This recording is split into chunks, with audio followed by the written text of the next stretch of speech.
네,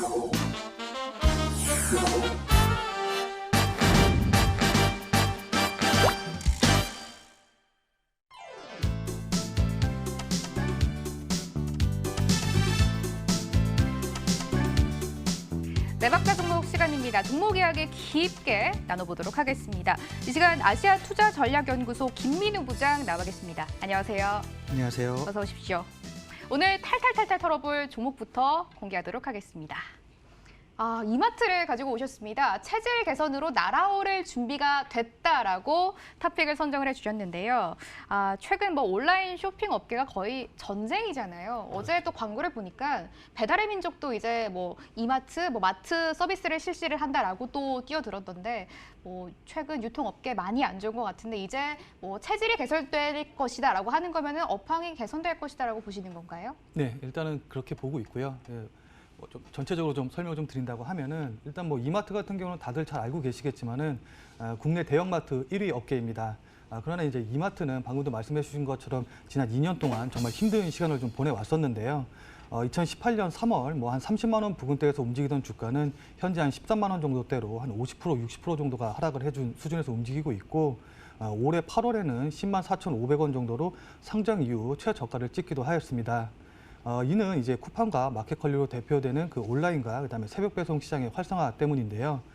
국내 소매 판매액에서 전체 온라인 침투액은 29%로 빠르게 늘어나고 있는 상황에서 품질이 균일화되어 있는 비식품 카테고리와는 다르게 아무래도 이제 신선식품 같은 경우에는 제품별로 상태가 다 다르기 때문에 다 이제 직접 보고서는 고르고자 하는 심리가 좀 우세하기 때문에 대형 마트에는 크게 영향을 미치지 못할 것이다라고 예견들을 많이 했었었는데, 그러나 이제 최근 마켓컬리를 비롯한 그 새벽 배송 업체가 이제 급성장을 하고, 그다음에 맞벌이 부부와 그다음에 1, 2인 가구들의 고객들의 이제 소비 패턴 변화로 인해서 작년에 이제 한 4천억 원 안팎이던 그 시장 규모가 올해는 1조 원을 넘어설 것으로 보이고 있습니다.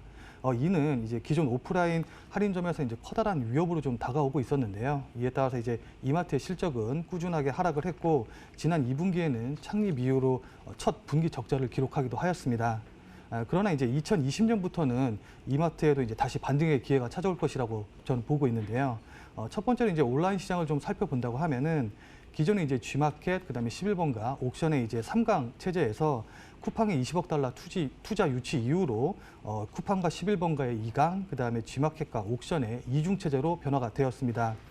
이 과정에서 이제 온라인 업체들의 가격 할인, 그다음에 막대한 물류비 지출이 있었고 이 출혈 경쟁에 동참할 수 없었던 할인점 업계들 같은 경우에는 매출 부진에 시달려야 했었었죠. 근데 이제 차트를 보면서 제가 준비해온 차트를 보면서 좀 간단하게 설명을 좀 드린다고 하면은 이제 공교롭게도 이제 쿠팡이 최초로 이제 10억 달러를 투자 유치했던 2015년 온라인 쇼핑의 시장이 이제 치열한 경쟁이 시작이 되면서 이마트의 주가는 하락하는 모습을 좀 보여주었고 쿠팡의 투자액이 소진되고 경쟁이 좀 완화되면서 쿠팡의 위기설이 나왔던 2017년도에 이마트의 주가가 크게 상승한 것을 확인을 해볼 수가 있습니다. 또한 지난해 쿠팡이 이제 20억 달러를 추가 유치하면서 이마트의 주가는 다시 크게 하락하기 시작을 했는데 2020년 쿠팡의 위기설이 다시 등장을 하면서 이마트의 주가는 바닥을 지지하고 반등하려는 모습을 보이고 있는 상황입니다. 이는 이제 쿠팡과 이마트가 각자 이제 온라인과 오프라인을 대표하는 대표성을 갖고 있기 때문으로 보이고 있는데요. 온라인 업체들의 경쟁 같은 경우는 2020년에는 다소 이제 소강 상태를 보일 것으로 보입니다. 쿠팡이 이제 과감한 투자로 인해서 2018년도 매출액 8조 원으로 작년 대비 이제 81%가 성장을 하면서 외형적으로 1위를 달성을 하였고 그만큼 손실도 커졌습니다. 그래서 이제 영업 손실 규모가 1.6조 원까지 확대될 것으로 보이고 있고 또한 이제 투자사인 소프트뱅크의 적자, 그다음에 비전펀드에서 투자한 공유 오피스 업체죠. 위워크의 IPO 실패 등으로 인해서 추가 투자 유치 여부가 조금 불확실한 상황입니다. 따라서 이제 쿠팡이 외형 1위를 달성한 만큼 외형 성장보다는 수익성 관리에 나설 가능성이 높고 마케팅 비용 감소를 통해 가격 경쟁이 조금 다소 누그러진다고 한다면은 할인점 업계 수익률 개선에 긍정적인 요건이 될 것으로 보입니다. 이런 상황에서 이마트는 올해 12월 온라인 물류센터 3호점을 오픈을 했고 그다음에 60% 배송 캐파가 확장 가능함에 따라서 쓱배송을 필두로 한 온라인 매출의 성장이 기대가 되고 있는 상황입니다. 두 번째로 이제 자산 유동화를 통한 차입금 감소도 호재로 작용할 것으로 보이는데요. 동상 이제 지난 10월 이마트 13개점에 대한 자산 유동화를 통해서 약 9,500억 원 가량의 현금을 확보를 했습니다.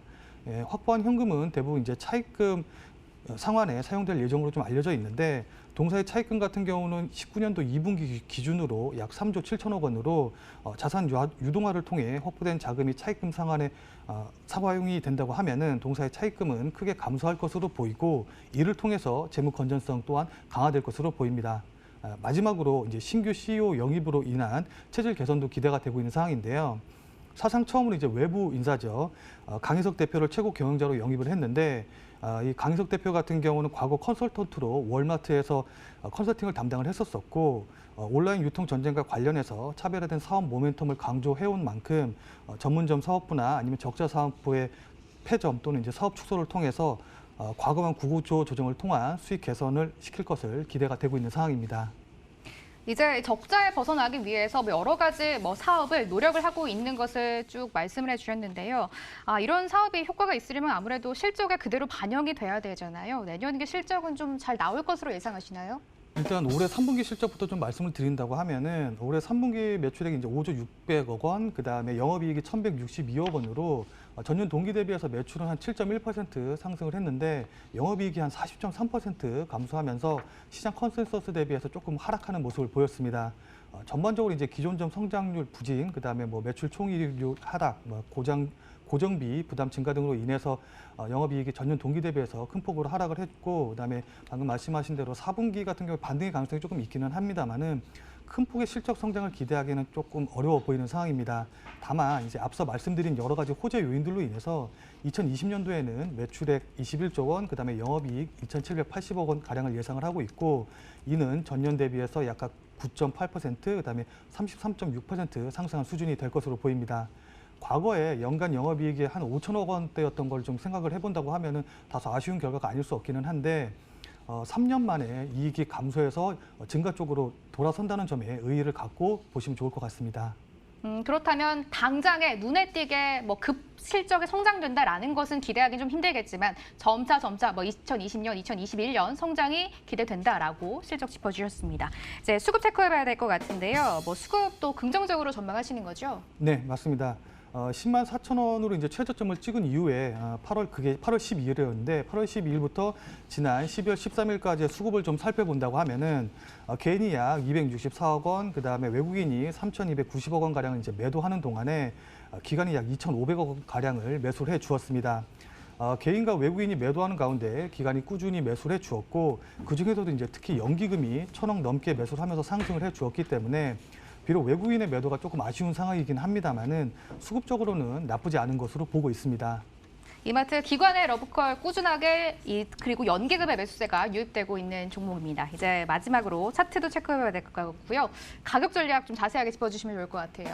네, 차트를 보면서 좀 설명을 좀 드려야 될 것 같은데요. 일단 2018년 2월 26일 날 32만 3,500원을 최고점으로 찍은 이후에 주가는 이제 별다른 반등 한 번 없이 지속적으로 이제 고점과 저점을 낮추면서 하락 추세를 형성을 해주고 있습니다. 다행히 지난 8월이었죠. 저점을 형성한 이후에 쌍바닥 형태로 저점을 다지고 나서 이후 하락 추세선을 돌파하였고, 이후 저점과 고점을 높여가면서 하락 추세에서 상승 추세로의 전환을 시도를 하고 있는 모습입니다. 하락 추세선 돌파 이후 고점으로 작용을 한 12만 5천 원 가격대 부근이 지금은 지지선으로 작용을 해서 지지를 해주고 있는 모습이 있고, 그다음에 재차적으로 이제 전 고점을 돌파하려는 모습을 좀 보이고 있기 때문에 장기적으로 본다고 하면 지금 자리에서도 충분히 매수가 가능할 것으로 보이고, 저점으로 지금 지지선으로 아까 말씀드렸던 12만 5천 원 가격대를 깨고 내려가게 된다고 하면은 아무래도 이제 손절을 고려하셔서 대응을 하셔야 되는데, 휩소를 좀 고려하신다고 하시면 한 11만 7천 원 정도 부근 가격대를 손절 라인으로 잡고 대응을 하시면 좋을 것 같고, 목표가는 올해 초에 이제 강력한 지지선으로 작용을 한 17만 원 정도를 잡고선 보시면 좋을 것 같습니다. 손절가는 11만 7천 원, 목표가 17만 원 이렇게 제시해 주셨습니다. 네 박자 차트 열어보도록 하겠습니다.